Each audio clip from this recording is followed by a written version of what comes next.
Bonjour à tous, bienvenue pour la quotidienne du mardi 24 novembre. Au sommaire aujourd'hui, on s'intéresse à Max Bühler, gérant du salon de coiffure Cut Skull à Céligny. Entre soulagement et inquiétude, il témoigne au micro de Joël Brunner. En sport, deux Nyonnaises portent les couleurs helvétiques lors du championnat d'Europe de basket. Rencontre avec Eva Ruga et Méline Franchina, deux joueuses du Nyon Basket féminin. En culture, toujours plus de fraîcheur avec Willy Woo, l'exposition collective à la Grenette à Haye. En plateau, Claude Hubertato et Céline Peruzzo.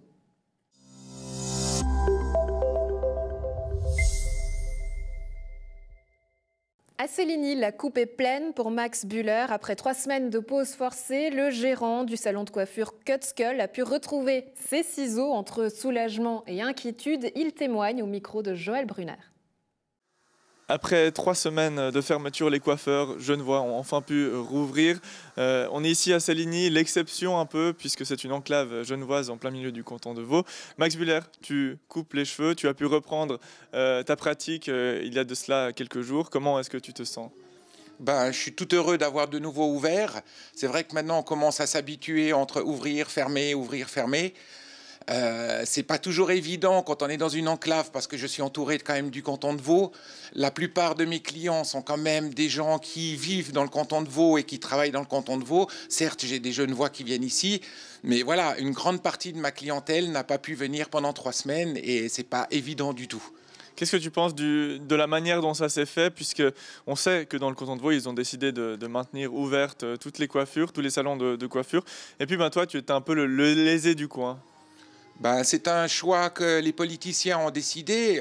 Dans un sens, je trouve bien, parce que si on veut éradiquer cette pandémie, il faut prendre des mesures nécessaires. Après que d'autres cantons n'ont pas les mêmes mesures, c'est vrai que ça devient compliqué, pas seulement au niveau coiffure, mais pour tous les autres commerçants, ça devient compliqué. C'est des périodes qui sont assez fastes pour nous, novembre, décembre. Donc, il y a quand même une perte de chiffre d'affaires qui est quand même considérable aussi. Voilà, maintenant, c'est des choix politiques, c'est des choix de sécurité. On peut pas aller à l'encontre, on doit suivre. Voilà, c'est ça le problème. Là, il y a 6 mois de confinement. Alors, la clientèle, dès qu'ils ont su qu'on pouvait de nouveau ouvrir, le téléphone a sonné de nouveau à plein tête. C'est sûr que j'ai de la chance d'avoir une clientèle assez fidèle. Malheureusement, il y a des gens qui doivent aller se faire coiffer ailleurs et qui ont profité d'aller voir mes confrères dans le canton de Vaud. Tant mieux pour eux. C'est la vie, je veux dire. Je pense que si Vaud aurait été terminé, aurait fermé les salons de coiffure, je pense que j'aurais fait exactement la même chose. J'aurais accueilli des clients vaudois ici. Donc, il n'y a aucune amertume, aucune... Oui, il y a une part de concurrence déloyale qui a été faite par des politiciens et on n'a pas pensé à ça. C'est vrai que c'est difficile de fermer. Les Genevois sont beaucoup venus dans le canton de Vaud faire leurs courses, mais je pense que dans l'autre sens, ça aurait été pareil aussi. Je pense qu'on peut en vouloir à personne. Voilà, c'est comme ça et pas autrement. Si on devait avoir droit à une 3e vague, est-ce que tu penses qu'il faudrait faire différemment ? Moi, j'étais parti dans le principe que si on voulait vraiment stopper ça, c'est que toute la Suisse aurait fermé en tout cas 15 jours. Et puis on aurait pris les choses à bras-le-corps. Et puis voilà, maintenant, c'est toujours compliqué de pouvoir décider comment faire. On commence quand même un peu à en avoir marre d'ouvrir, fermer, fermer, ouvrir. Voilà, il y a un rythme qui s'installe, ce rythme se casse tout le temps. Il y a une fatigue, c'est pas évident. On parle tout le temps de ce corona. On aimerait bien reprendre une vie normale, active et de pouvoir travailler. Mais maintenant, là, c'est ouvert et on va te laisser en profiter puisque ta prochaine cliente est arrivée. Donc, belle journée de travail, Max. Merci.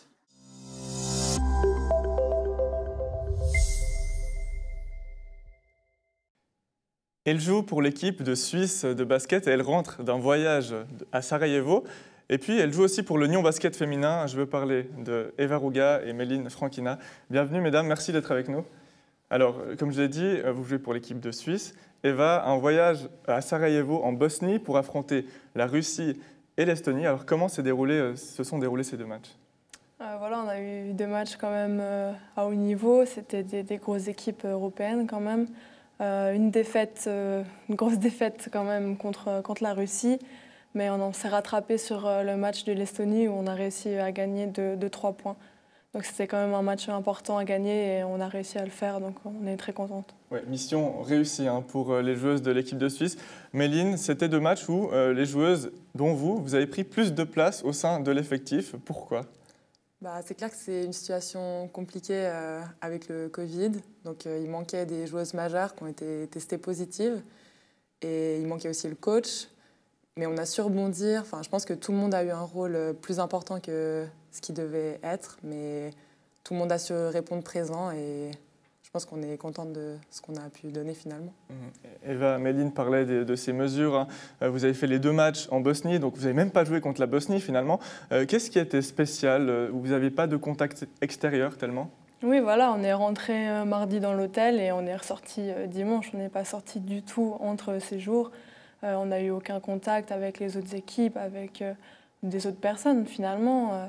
Voilà, des mesures sanitaires qui étaient quand même très respectées, avec un port du masque tout le temps, à part dans les chambres d'hôtel, des désinfections avant de rentrer dans les salles de basket. Donc voilà, c'était spécial quand même. On va revenir un petit peu en détail sur ces 2 matchs. Déjà, le premier match contre la Russie, une défaite 42-98. Vous avez vu assez rapidement que la Russie était supérieure, mais ça, ce n'était pas une surprise finalement. Non, ça c'est sûr qu'on le savait. Après, je pense que le choc a été encore plus grand que ce qu'on s'imaginait. On a essayé de tout donner, ma foi, ça n'a pas été suffisant. Après, je pense qu'on a quand même fait une deuxième mi-temps qui était un peu meilleure que la première. Et l'essentiel, c'est qu'on a su rebondir pour le match d'après. Mais c'est vrai que c'était difficile. Avec une grosse différence de taille aussi, de gabarit entre les joueuses, ce qui n'était moins le cas lors du 2e match contre l'Estonie. Eva, contre l'Estonie, vous avez réalisé un très bon match et c'était finalement l'objectif de ce voyage, c'était de ramener 2 points lors du match contre l'Estonie et vous l'avez fait de belle manière. Oui, voilà, l'Estonie, on savait que c'était plus à notre niveau, physiquement surtout.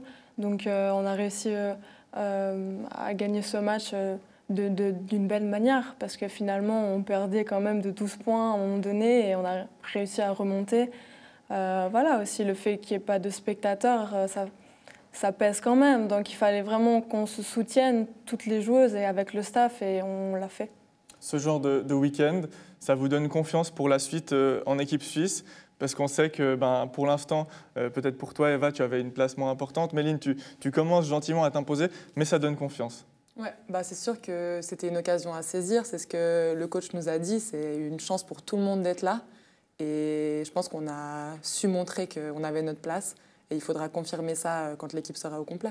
Oui, toi, tu as joué 21 minutes contre la Russie, puis 33 contre l'Estonie. Eva, toi, tu as signé une entrée remarquable contre l'Estonie, puisque tu as marqué 5 points en 6 minutes. J'imagine que tu ne peux être que satisfaite finalement du voyage. Oui, bien sûr, comme Méline a dit, c'est vraiment une chance à saisir. Donc voilà, quand on rentre sur le terrain, on se donne vraiment à fond. On veut vraiment montrer que voilà, on est quand même là, présente sur le terrain et on peut faire des belles choses. Donc oui, c'est sûr que quand on rentre pour l'équipe suisse sur le terrain, on a envie de bien faire. Est-ce que vous pensez que d'autres Nyonnaises peuvent aussi faire partie de cette sélection? Vous êtes les 2 à en faire partie, en tout cas vous en avez fait partie il y a 10 jours. Il y a aussi une certaine Laure Margot qui pourrait faire partie de l'effectif. Oui, je pense que Laure, elle a toutes ses chances. Là, elle fait un bon début de saison et je pense qu'on va continuer à se donner à fond. Et pour la fenêtre de février, elle a toutes ses chances d'être sélectionnée comme les autres de la liste. Puisqu'il reste 2 matchs de qualification pour l'Euro, donc début février, comme tu l'as dit. Ça va être compliqué pour l'équipe de Suisse, puisqu'on sait qu'elle a 1 point de moins que la Bosnie et la Russie, mais ce sont des équipes difficiles à aller chercher. Oui, voilà, c'est des équipes avec un très bon niveau et aussi physiquement, elles sont vraiment présentes. Donc de toute façon, on va essayer d'aller chercher une victoire, bien sûr, parce que dans le sport, tout est possible. Maintenant, on sait que ça va être très difficile, mais on va travailler dur pour pouvoir peut-être montrer quelque chose. On va fermer la page internationale européenne, on va revenir ici en Suisse avec l'Union Basket Féminin. Finalement, comment on explique le début de saison de l'équipe avec 5 défaites et 1 seule victoire, alors qu'il y a autant de potentiel finalement, puisque vous êtes là, puisqu'il y a aussi justement Laure Margot, Shannon Coffey. Comment est-ce qu'on explique ça? Je pense qu'on a eu un début de saison assez difficile au niveau des joueuses étrangères. On avait pris une joueuse étrangère qu'on a finalement changée. Et je pense que là, on ne peut que progresser. Il y a eu 2 assez mauvais matchs, on va dire, contre Puy et Elias. C'était des défaites compliquées. Ensuite, contre Genève ce week-end, on pensait pouvoir gagner et on n'a pas réussi à concrétiser. Donc je pense que maintenant, il faut qu'on se ressaisisse, qu'on se donne à fond. Et le potentiel, il est là, il faut juste réussir à l'exploiter. Et l'exploiter, ce sera peut-être le cas le week-end qui vient. Ce sera un déplacement à Trois-Torrents, une équipe que vous connaissez bien puisque vous y êtes passés les deux. L'objectif, c'est gagner, c'est continuer de proposer du beau jeu finalement aussi. Oui, bien sûr. L'objectif principal, c'est une victoire contre Trois-Torrents. Déjà, ça nous remettrait dans une bonne position dans le classement. Et ensuite, c'est une équipe qui est prenable. Donc voilà, cette semaine, on va aussi essayer de s'entraîner dur. Je pense que c'est vraiment une équipe très prenable. Il faut qu'on gagne. Enfin, voilà, il n'y a pas trop d'autres choix. C'est ça. Et finalement, on va finir là-dessus. Il faut gagner, mais vous avez déjà la chance de jouer. Et ça, c'est quelque chose d'assez spécial, malheureusement, en cette période. Vous vous rendez compte de la chance que vous avez? Peut-être toi, Méline, déjà? Ouais, bah, c'est sûr qu'on a une chance énorme quand on voit toutes les autres ligues inférieures qui peuvent plus du tout s'entraîner, plus du tout jouer. On se rend compte à quel point c'est important. Et on est tous les soirs très contente de pouvoir se voir, toute l'équipe, et de pouvoir continuer le championnat. Eva, tu ne peux qu'acquiescer. Oui, bien sûr. Elle a tout dit, ouais. Magnifique, elle a tout dit. Continuez comme ça, et puis on espère que la victoire reviendra vite pour le Nyon Basket féminin. Merci beaucoup, mesdames. Merci bien.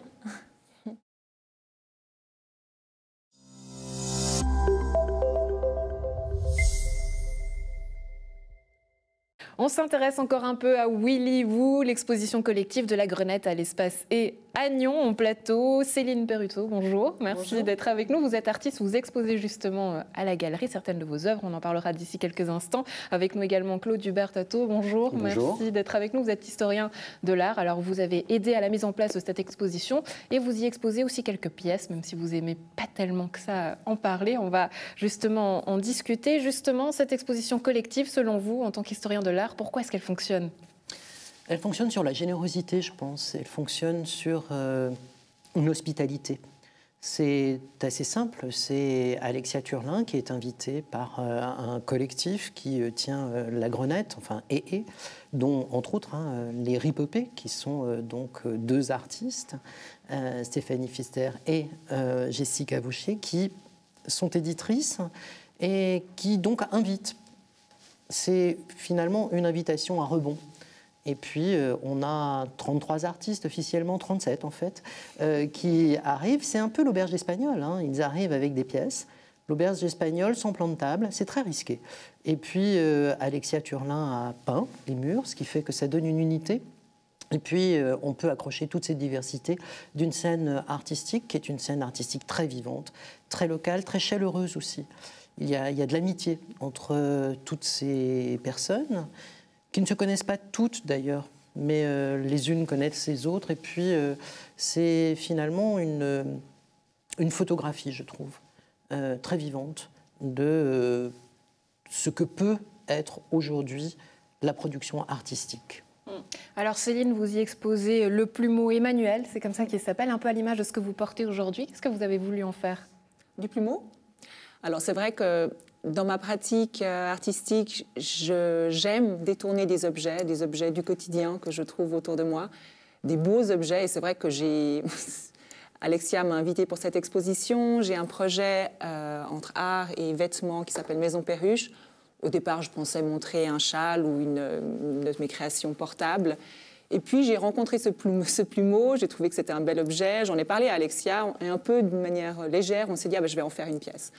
Comme je l'ai déjà fait parce que je continue. Et, enfin, mon travail artistique a aussi des vêtements et aussi du dessin. Alors justement, on va en voir quelques images qu'on pourra commenter. Parce que ça commence justement par les vêtements, ici, à l'image. Okay. Donc voilà, là, on voit des châles, des châles vultures. Donc, si vous voulez, je peins sur des tissus qui sont après montés en châle. Là, nous avons du dessin avec, pour revenir à l'image d'avant, avec de la cire qui rappelle justement Emmanuel. On a vite vu passer une fontaine faite avec l'artiste Adrien Dussois, des sculptures, des dessins. Mon meilleur dessin, J'ai bu, je t'aime, qui est un dessin très simple et pourtant. Et puis là, peut-être juste les portraits de saints, c'est une série en cours où je portraite des photos de saints qui me sont envoyées par selfie, des self-poop. Et donc vraiment d'une manière, en essayant de rester très proche du modèle, je fais des portraits de saints. Et pour montrer aussi une féminité un peu plurielle. Ouais. Claude Hubert, on sait que pour la galerie, c'était important de pouvoir exposer malgré le contexte. Finalement, tout le monde était très heureux de pouvoir réouvrir la galerie et de l'exposer face au public. Selon vous, pourquoi c'est important que justement l'art y perdure et il puisse exister en cette période? Parce que c'est ce qui nous aide à vivre, en tout cas beaucoup d'entre nous. Alors peut-être pas uniquement les arts plastiques, mais les arts plastiques, le théâtre, c'est ce qui n'est pas simplement la cerise sur le gâteau ou le supplément d'âme, c'est beaucoup plus profond que ça. C'est aller se questionner, c'est aller regarder, c'est aussi des jeux de renvoi qui se font avec nous-mêmes, c'est, je pense, regarder la vie autrement. Robert Filiou disait l'art, c'est ce qui rend la vie plus intéressante que l'art. C'est devenu presque un lieu commun de le dire, mais je pense que c'est vrai, et c'est vrai même pour ceux qui ne s'en aperçoivent pas. On est un peu peut-être comme Monsieur Jourdain qui faisait de la poésie sans le savoir. En tout cas, je pense que l'art a une place fondamentale et on le voit aujourd'hui. Regardez sur les réseaux sociaux ce qu'on voit, on voit beaucoup de choses qui ont à voir avec l'art. Alors, vous avez une manière assez exubérante de parler de cet art. Je vais mettre le doigt pour cacher, pour mettre le doigt là où ça fait mal ou pas. Mais justement, cet ouvrage, on en a beaucoup entendu parler aux éditions Ripopé. Vous en avez fait quelques collages justement aussi à la galerie. Alexia me disait, c'est un art qu'on ne peut pas trop montrer à la télé. Alors, d'abord, c'est pas un travail d'artiste. Être artiste, c'est être autrement engagé. C'est un travail d'amateur, et puis c'est un travail qui est peut-être qui essaye d'aller à l'encontre de l'image qu'on peut avoir de l'histoire de l'art, qui est quand même une pratique assez bourgeoise, des gens propres sur eux. Et je mélange de la photographie vernaculaire, pour le dire savamment, en tout cas, je vais sur des sites d'amateurs, donc de la photographie pornographique, plus ou moins, mais quand même plutôt plus que moi. Et je les mets en relation avec des images peintes et des images de l'histoire de l'art. C'est un jeu d'assemblage, et entre du très propre, du très beau, de la haute culture, et puis du un peu sale, et voilà. Céline, le fait d'être mélangé justement à du très propre, du très sale, ça vous a pas dérangé? Pas du tout, pas du tout. Les collages de Claude Hubert sont magnifiques. Et comme il le disait en début d'émission, on est vraiment... Enfin, ces 33, 37 artistes représentent vraiment des différentes manières de faire de l'art, et le résultat est très, très réussi. Je trouve c'est une ambiance, c'est une espèce de collection idéale avec... Il y a différents niveaux et c'est très beau. Une question qui s'est également posée, c'était le fait de commander une œuvre ou de la placer pour cette exposition. Est-ce qu'on commande une œuvre pour cette exposition ou pas? Qu'est-ce qui fait que ça fonctionne? Je crois que c'est très... C'est pas en ces termes-là. Peut-être qu'il y a eu des effets de commande. Céline, par exemple, a fait cette pièce pour l'exposition. Quand je dis c'est pas une commande, c'est qu'il n'y a pas de commanditaire, dans le sens où ça se fait de manière beaucoup plus organique, de manière beaucoup plus amicale, de manière beaucoup plus sympathique. C'est, voilà, tiens, on fait une expo, j'aimerais bien que tu y sois. Il y aura un tel, une telle, et puis ça se fait comme ça. C'est des sortes de réactions. La commande, elle existe et c'est bien, mais c'est quelque chose de beaucoup plus formel. Alexia ne nous a rien commandé, ni les uns ni les autres, elle nous a invités. D'autres projets peut-être à venir, puisque la culture, on en a envie et toujours plus. Est-ce que vous pouvez peut-être nous dire quels sont vos prochains projets? Écoutez, donc là, pour le moment, moi, je travaille simultanément, toujours avec cette envie de développer de la peinture qui soit portable, donc avec des collections en vue. J'ai travaillé avec la fourrure, et là, je me dirige des châles et autres vêtements. Et puis, en ce moment, particulièrement sur les portraits de saints, qui pour moi est un projet que j'ai encore envie de développer avant de montrer, comme une galerie de portraits, dans le sens classique du terme. Ouais. Claude Hubert, on terminera peut-être cette interview avec cet effet aussi de transmission, puisque vous êtes professeur, vous avez vu aussi vos élèves passer non seulement entre vos mains, mais entre vos yeux, que vous avez accompagnés. Plusieurs sont exposés justement à la galerie, et j'imagine que ça vous touche du coup. Oui, ça me touche, ça me fait très plaisir. Je suis toujours ravie d'accompagner ces jeunes gens et ces jeunes femmes. Et ils ont un métier qui est un métier difficile, mais ils sont aussi magnifiques dans leur attention, dans leur force et dans leur conviction. Et ça, oui, c'est vraiment un très grand plaisir de les retrouver. Claude Hubert, Céline Perruzzo, merci beaucoup d'avoir été avec nous. Il y a la maison, donc courez à la galerie et à Nyon pour découvrir Willy Woo.